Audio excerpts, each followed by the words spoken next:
and welcome to what I believe is edition 3 of my recent reads for 2025.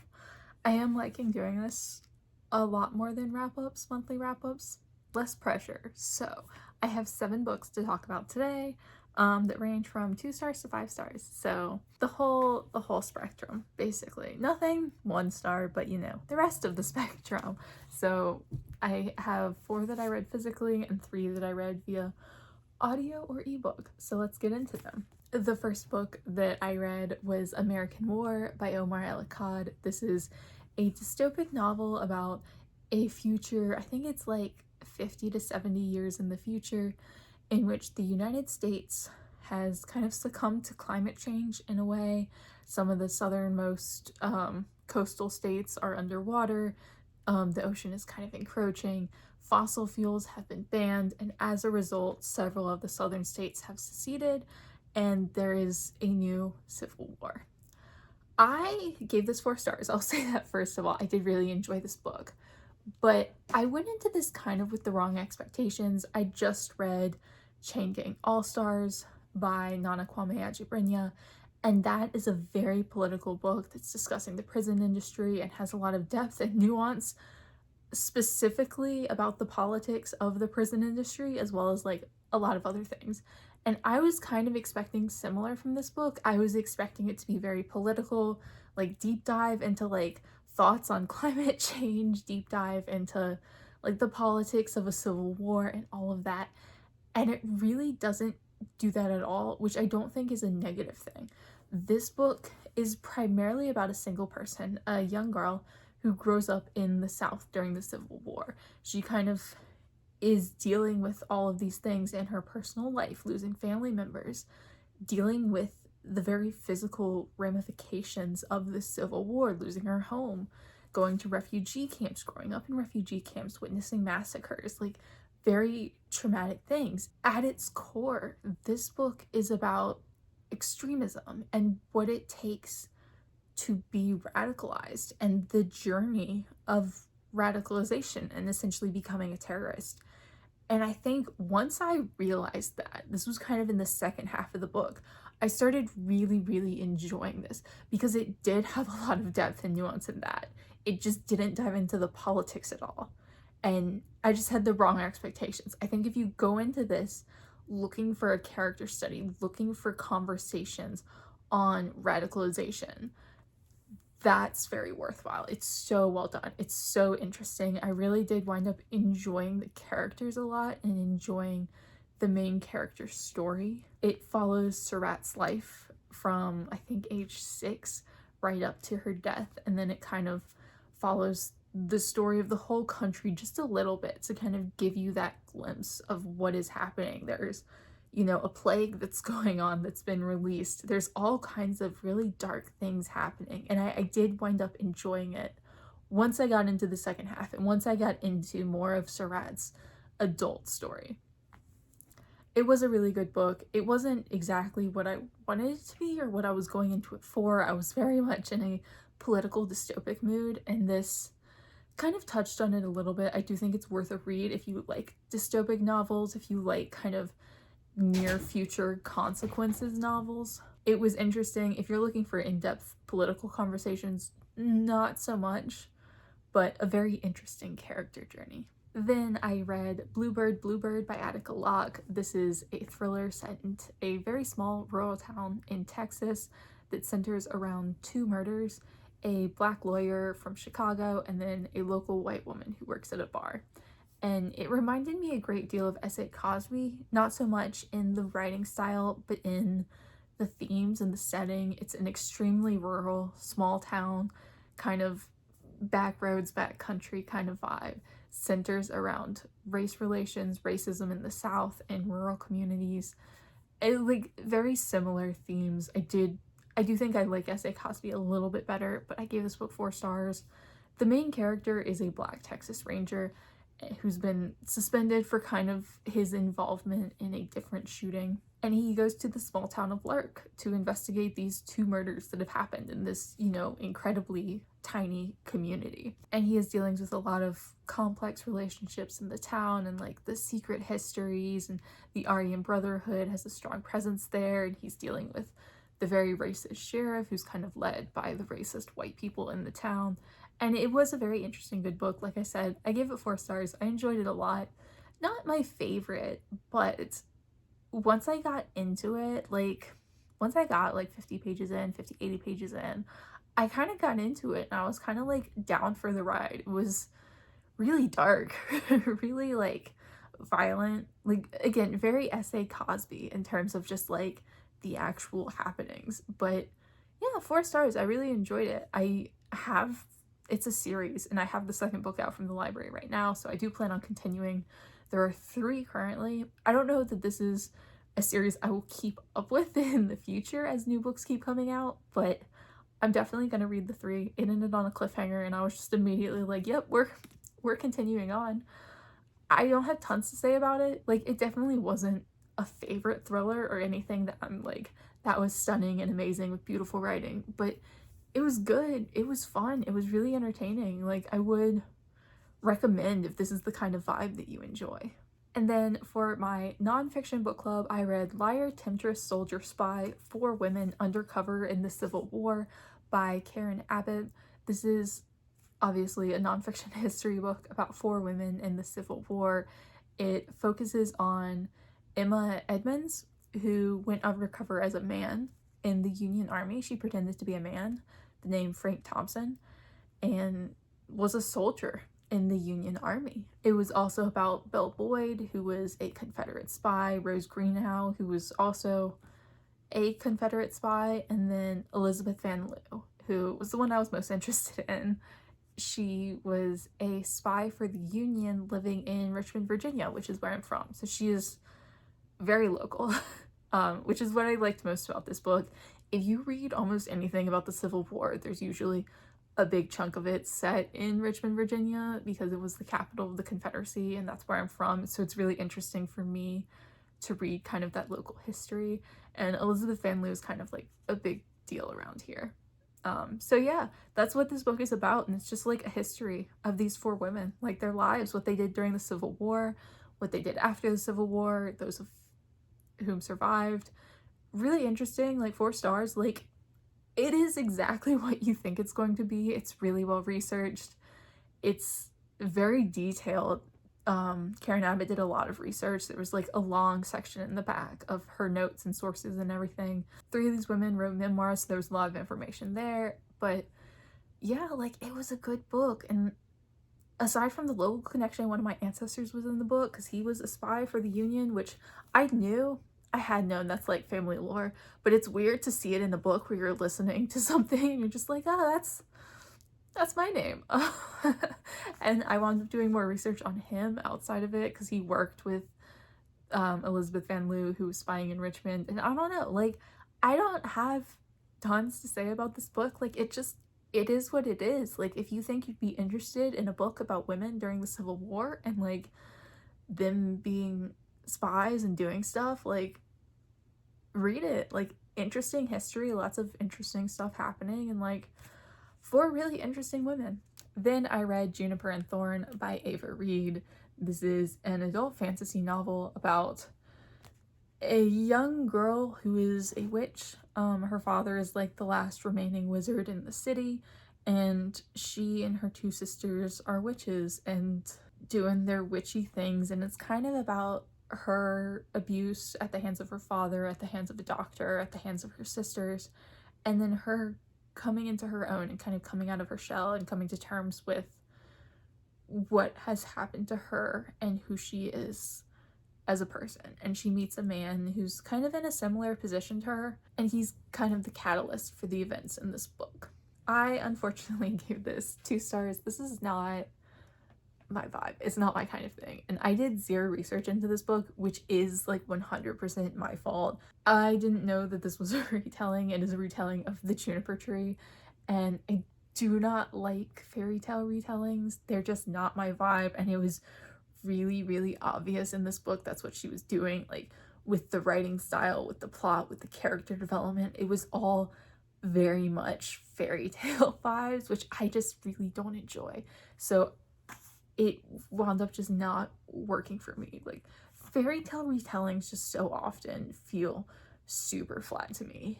And this did, and the main character was really annoying. Like, I get that she was supposed to be naive and she was abused, and like she was trying to capture this portrait of like this abused girl, which I understand, but it was still really annoying to read. Like, I just don't enjoy hearing about how plain she is every other page. She is a very plain looking girl. Trust me, I've got it. Like, at least use a different word. At least look up some synonyms, please. And then there was a lot of sex, and I just don't like sex in books, and I really don't like books that kind of center around sex, because it really was one of the driving forces of this book, and it just made me super uncomfortable. I just don't like reading it. I don't know, like there is no universe in which I ever would have liked this book, and it's my fault for reading it. I picked it up based off of a recommendation and did zero research, and I think had I done any research, I'd have been like, this is not for me. But yeah, that's my bad. I won't be reading Ava Reid again. I really, really dislike this one, unfortunately. And then on to my 5-star. It is a thriller, actually. So technically the first thriller I've ever given 5 stars. It is Exiles by Jane Harper. I bought this year, and I'm really happy that I bought it. And then I read it. So like, super productive there.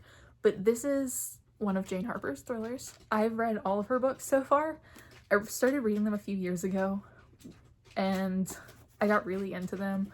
She's not gonna stop, so I'm just gonna keep talking. But she's an Australian author who writes these really slow-paced, character-driven thrillers that are often set in small towns in rural Australia, and I really enjoy them. I've really liked all of them. I think there's only one that I've given 3 stars. The rest have been 4, and then this is 5.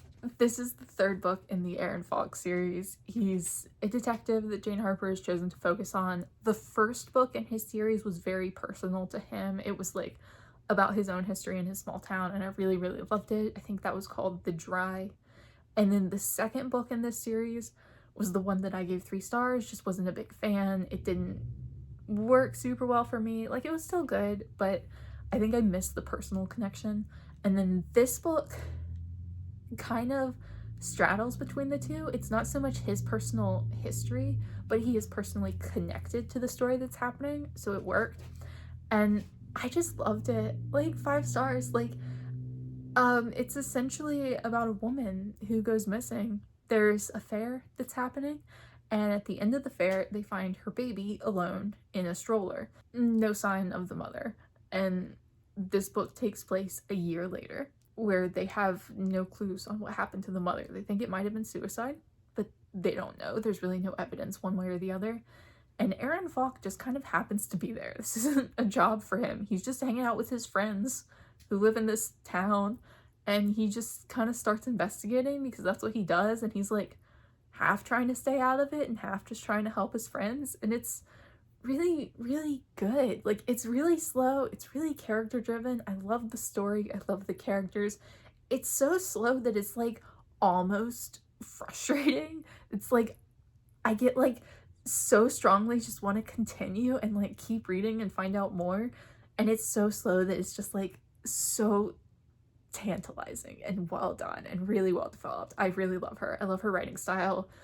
This was wonderful. I don't know, it wasn't like, I'd say it wasn't perfect. Like, the ending was kind of obvious. I feel like you kind of know where it's going. It kind of reminded me of the TV show Monk, where like you know what's happened, you just don't know how it's happened. And the whole point of like the episode is, or the book, is that like you have the conclusion, you just have to prove it. And that's kind of what it felt like to me, and it was just fun. Like, I devoured this. I read it so quickly. It was super fun.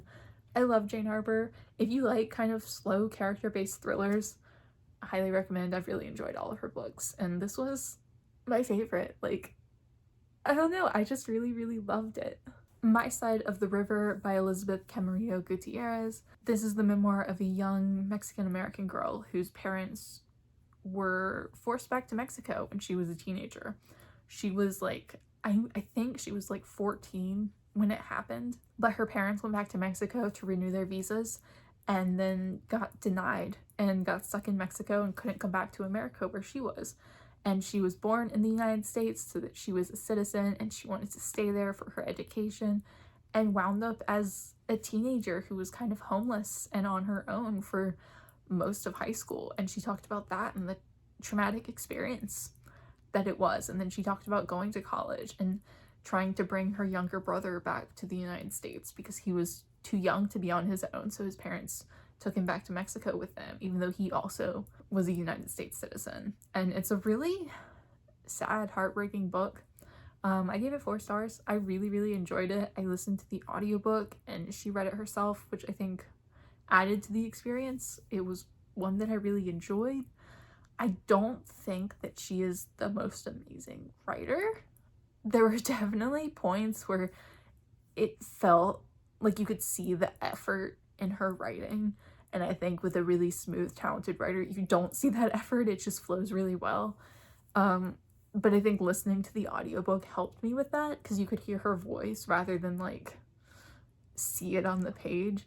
But I really, really enjoyed it. Like, she just talked about her experiences growing up as both Mexican and American, and then growing up on her own and being neglected in her teen years, and all the struggles she went through, and going to UPenn, which is an Ivy League school, and kind of how that pressure added to her life and her anxiety. And it was a really good book. Like, I'd highly recommend it if you like memoirs. I think it's an interesting story, and I think she talks a lot about having to repackage her trauma for white people in order to like get things. Like, when she was applying for colleges, she talked about how she wrote her trauma into like her scholarship applications and into her college essays in order to like kind of get pity, but also like open doors for herself. And then she talked about how she struggled to do that with her younger brother, who had a similar but different trauma, and how it didn't